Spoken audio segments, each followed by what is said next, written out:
आप सुन रहे हैं महेंद्र पट्टा का मिक्स किया हुआ गाना।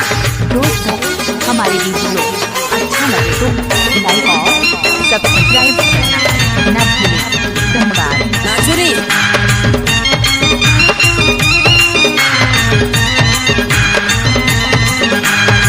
आपका क्या नाम है? डीजे महेंद्र पट्टा लगवाने वाले काकेश भाई। खाले के चोर खलौट के दार गंगा यमुना के, खाले के चोर खलौट के दार गंगा यमुना के, गंगा यमुना के पानी ने चुरे रहरदार गंगा यमुना के, गंगा यमुना के पानी ने चुरे रहरदार गंगा यमुना के।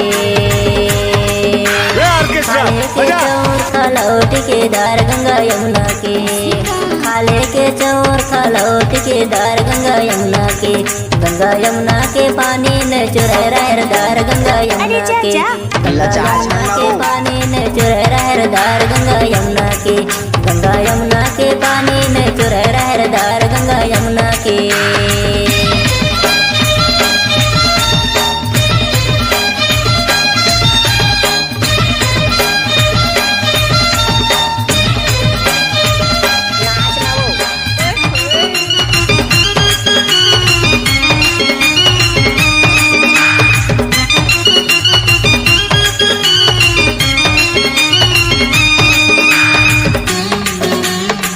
आपका क्या नाम है? डीजे महेंद्र कुमार पट्टा।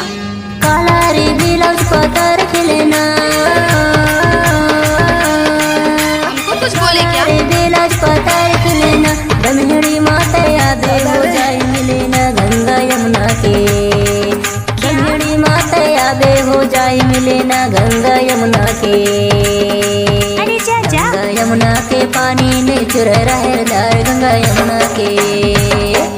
खाले के चोर खलौट के दार गंगा यमुना के, गंगा यमुना के पानी ने चुरे रहरदार गंगा यमुना के। कैसे लागे?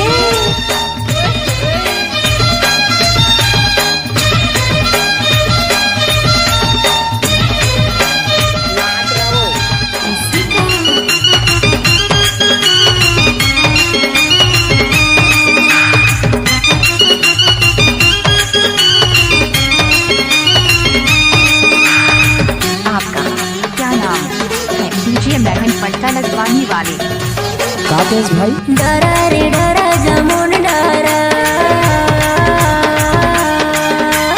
डरा रे डरा जमुन डरा, घूमे फिरे लायाते मोरेज पारा गंगा यमुना के, घूमे फिरे लायाते मोरेज पारा गंगा यमुना के, गंगा यमुना के पानी ने चुरे रहरदार गंगा यमुना के। खाले के चोर खलौट के दार गंगा यमुना के, गंगा यमुना के पानी ने चुरे रहरदार गंगा यमुना के।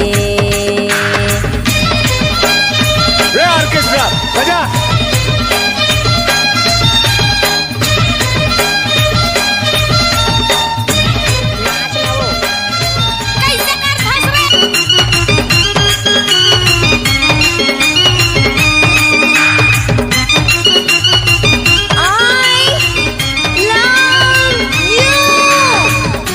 आपका क्या नाम है? डीजे महेंद्र कुमार पट्टा। काकेश भाई। पानी रे आवे पवन धर के, पानी रे आवे पवन धर के, तोला हिक के देखूंगा लील निकल के गंगा यमुना के, तोला हिक के देखूंगा लील निकल के गंगा यमुना के, गंगा यमुना के पानी ने चुरे रहरदार गंगा यमुना के। खाले के चोर खलौट के दार गंगा यमुना के, गंगा यमुना के पानी ने चुरे रहरदार गंगा यमुना के। खाले के चोर खलौट के दार गंगा यमुना के, खाले के चोर खलौट के दार गंगा यमुना के, डीजे महेंद्र कुमार यमुना के पानी ने चुरे रहरदार गंगा यमुना के, गंगा यमुना के पानी ने चुरे